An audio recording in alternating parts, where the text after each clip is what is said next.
कहानी की शुरुआत 5000 साल पहले दिखाते हुए होती है, जहाँ पे हम एक जालिम राजा को हुकूमत करते हुए देखते हैं। एक वो भी वक्त था जब ये शहर आजाद हुआ करता था, लेकिन अब इस जालिम राजा ने यहाँ के लोगों को अपना गुलाम बना लिया है। ये राजा यहाँ के सभी लोगों से जमीन की खुदवाई करवा रहा होता है। असल में इसको एक ऐसे मटेरियल की तलाश थी, एक ऐसी चीज की तलाश थी जो इसको जादुई ताकतें दे सकती थी, और इस वजह से ये पहले से ज्यादा ताकतवर हो जाता और इस शहर पे नहीं बल्कि पूरी दुनिया में ही हुकूमत कर सकता था। बेसिकली इस मटेरियल का नाम एटर्नियम है, जिसकी मदद से ये एक ऐसा ताज बना लेगा जिससे ये अपने अंदर सुपर हीरो वाली पावर्स को हासिल कर सकता है। यहाँ पे मामूल के मुताबिक मजदूर खुदाई कर रहे होते हैं और उसी दौरान एक मजदूर को वो एटर्नियम पत्थर मिल जाता है, जिसको वो जालिम राजा हासिल कर लेता है और बहुत जल्द ही अपना वो ताज भी बना लेता है, जिसको पहनने से उसे बहुत सी ताकतें मिलने वाली हैं। इसी बीच में हम एक छोटे लड़के को भी देखते हैं जो कि उस जालिम राजा के खिलाफ खड़ा हो जाता है। वो गाँव वालों को समझाता है कि हमें इस जुल्म से बचना चाहिए, हमें उसके आगे नहीं झुकना चाहिए। लेकिन जब जालिम राजा को पता चलता है कि ये तो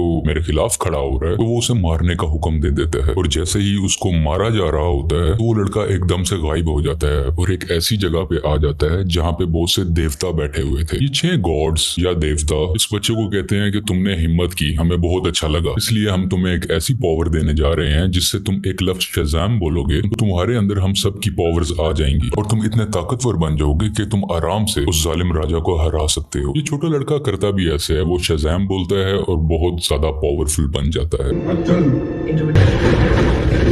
और फौरन ही वो उस राजा के महल में आ जाता है, जहाँ पे वो अपना शैतानी ताज पहन रहा होता है कि उसके पास बहुत सी पावर्स आ जाएं। लेकिन ये छोटा लड़का जो शज़ाम बोलने के बाद अब बहुत पावरफुल बन चुका है, वो वहाँ आके तबाही मचा देता है और सबको मारने लगता है। ये इतने गुस्से में होता है कि जालिम राजा के साथ साथ वहाँ के पूरे शहर को ही तबाह कर डालता है। और यहीं से कहानी जाती है 5000 साल बाद और हम प्रेजेंट का टाइम देखते हैं। अभी के टाइम पे भी हमें वही शहर दिखाया जाता है जहाँ पर एक गैंग ने पूरे तरीके से इस शहर पे कब्जा किया होता है। ये लोगों पे जुल्म कर रहे हैं, लूट मार कर रहे हैं, पूरी तरह से इस शहर को कंट्रोल में कर रखा है। असल में इस गैंग का एक ही मकसद है कि उस ताज को तलाश करना, यानी कि ये उसी क्राउन, उसी ताज को तलाश कर रहे होते हैं जो आज से 5000 साल पहले उस जालिम राजा ने बनाया था। वो खुद तो मारा गया था, लेकिन उसका ताज अभी भी कहीं ना कहीं इसी शहर में ही दफन है। अब हम एक लड़की को देखते हैं जिसका नाम एड्रियाना है। वो भी इसी ताज को ही ढूंढ रही होती है। ये लड़की पुरानी चीजों को ढूंढने में काफी एक्सपर्ट है, क्योंकि ये आर्कियोलॉजिस्ट है, यानी ये वो लोग होते हैं जो जमीन की खुदाई करते हैं और हिस्ट्री की बहुत सी चीजों के बारे में काफी मालूमात भी रखते हैं। तो ये लड़की एड्रियाना एक केव में जाती है, एक गार में जाती है, जहाँ पे काफी कोशिशों के बाद इसको वो ताज मिल भी जाता है। अभी एड्रियाना और उसके साथी इसी बात को लेके खुश हो ही रहे होते हैं, तो हमें पता चलता है कि इसी का एक साथी जिसका नाम इस्माइल है, वो उसी गैंग के साथ मिला हुआ है जिसने पूरे शहर पे कब्जा कर रखा है। तभी इस्माइल अपने साथ आए हुए एक साथी को मार देता है और अपने गैंग के दूसरे लोगों को भी उसी गार में बुला लेता है।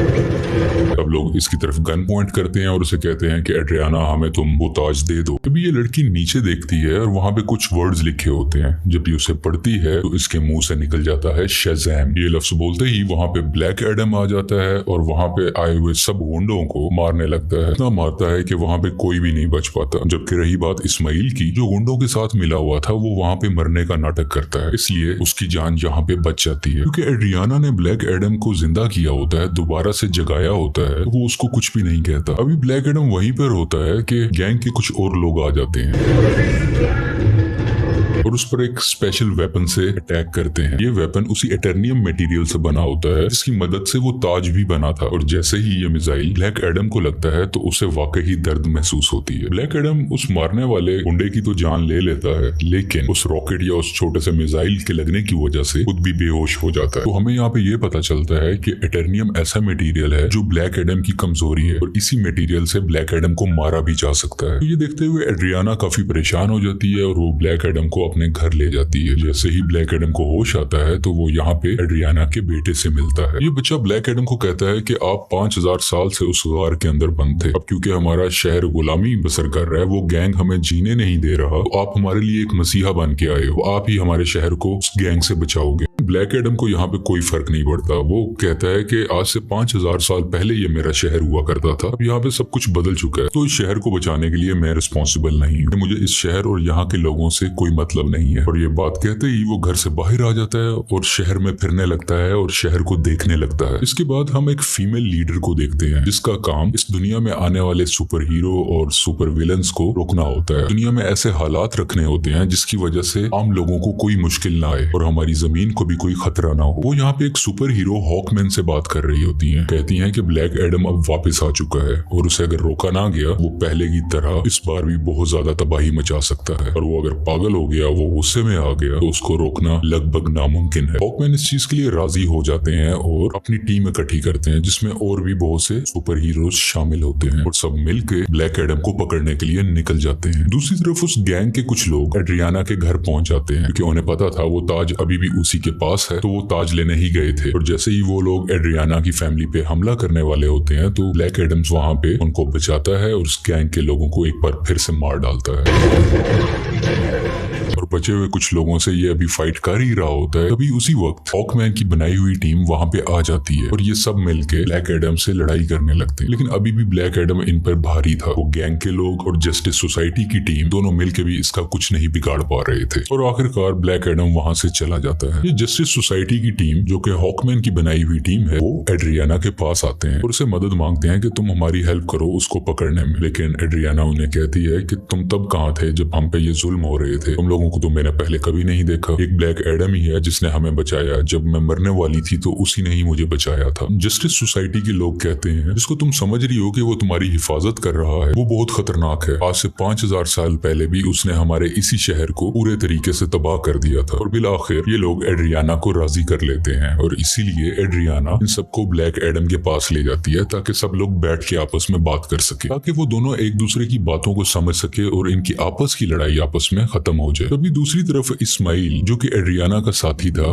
वो उसके घर में एंटर हो जाता है ताकि वो ताज वहां से ढूंढ सके और उसका इस्तेमाल अपने लिए कर सके। लेकिन जब उसे वो ताज नहीं मिलता तो वो गुस्से में एड्रियाना के बेटे को उठा के अपने साथ ही ले जाता है। यहाँ काफी चालाकी से इसका बेटा अपनी मदर यानी एड्रियाना को फोन कर देता है और सब कुछ बता देता है कि मुझे किडनैप कर लिया गया है, मुझे इस्माइल ने ही किडनैप किया है। सुन के ये काफी परेशान हो जाती है, इसलिए ये जस्टिस सोसाइटी और ब्लैक एडम से हेल्प मांगती है, मेरे बेटे को वापस लाने में मेरी मदद करो। और ये दोनों राजी भी हो जाते हैं और मिलकर उसके बेटे को ढूंढने लगते हैं। यहीं पर हॉकमैन उस गैंग के 2 आदमियों को पकड़ लेता है और मार के पूछने पे उसे पता चलता है कि इस्माइल कहाँ पे है।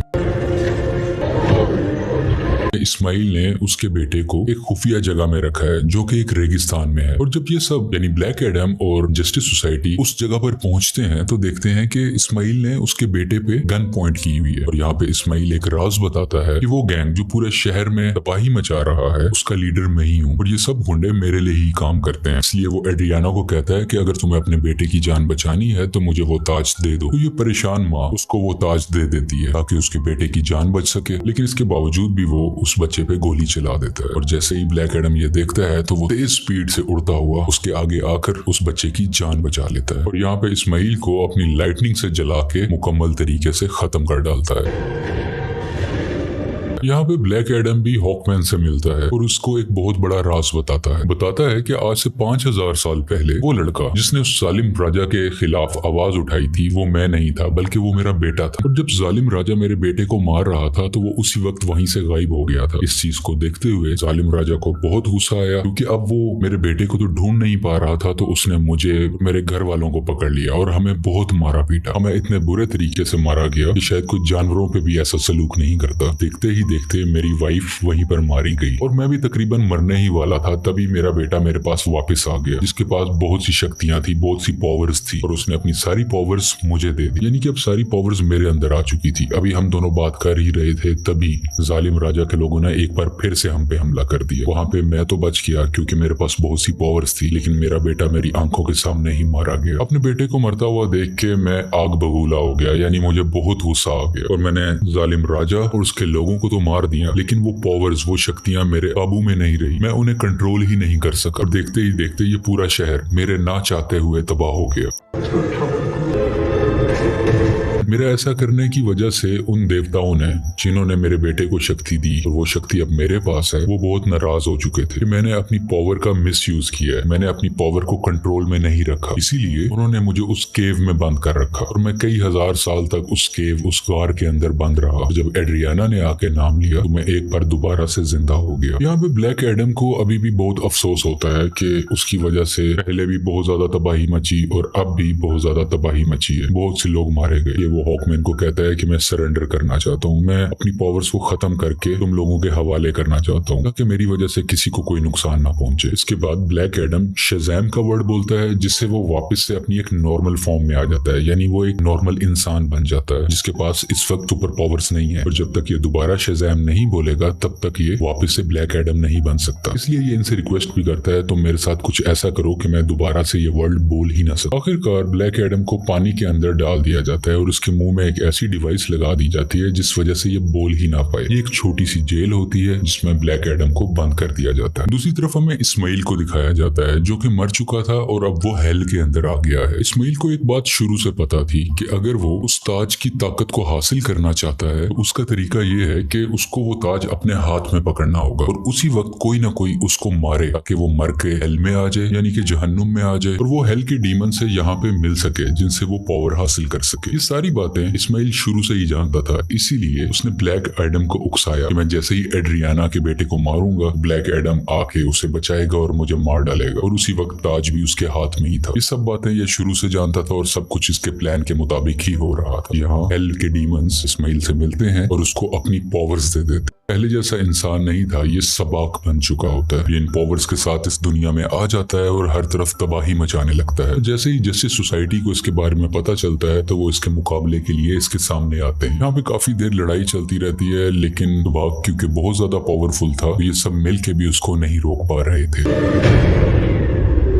इसी जस्टिस सोसाइटी के एक और टीम मेंबर जिनका नाम डॉक्टर फेट है, वो अपनी मल्टीपल फॉर्म्स में आते हैं, मुख्तलिफ पावर्स का इस्तेमाल करते हुए सबाक को मारने की कोशिश करते हैं, लेकिन फिर भी कामयाब नहीं होते। और बहुत जल्द ये सब समझ जाते हैं कि सबाक को ब्लैक एडम के अलावा और कोई नहीं हरा सकता। इसलिए वो यहाँ पे टेलीपैथी के जरिए ब्लैक एडम से बात करने लगते हैं, को बताते हैं कि हमें तुम्हारी हेल्प की जरूरत है, और ये लोग यहीं से उसकी काफी हेल्प भी करते हैं ताकि वो खुद को आजाद करवा सके। वहां से निकलते ही वहां के कुछ सोल्जर्स को मारता है,